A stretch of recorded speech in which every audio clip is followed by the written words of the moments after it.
Недавно вернувшись из Англии, я привезла с собой несколько интересных рецептов, которыми хочу поделиться с вами. Сегодня готовим fish pie, так называемый рыбный пирог.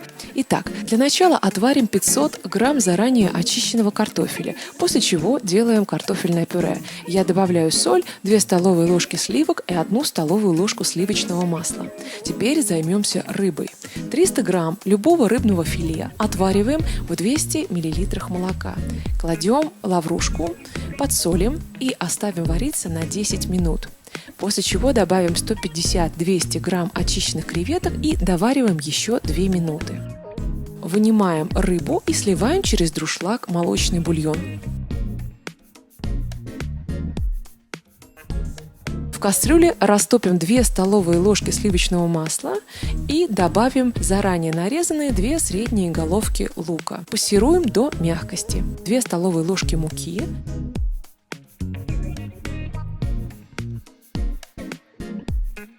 Добавим 300 мл молока, постепенно помешивая. Посолите по своему вкусу. Теперь добавим 100-150 мл бульона и 100 грамм натертого твердого сыра. Как только наш соус загустеет и приобретет однородную консистенцию, отставьте соус в сторону.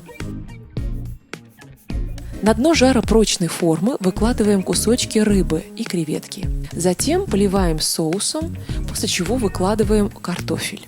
Сверху по желанию можно натереть сыр. Запекаем в заранее разогретой духовке 15-20 минут при температуре 180-200 градусов. Рыбная запеканка получается невероятно вкусной и сытной. Рыбный слой хорошо пропитан соусом, прекрасно сочетается с хрустящей сырной корочкой на ароматной картошке.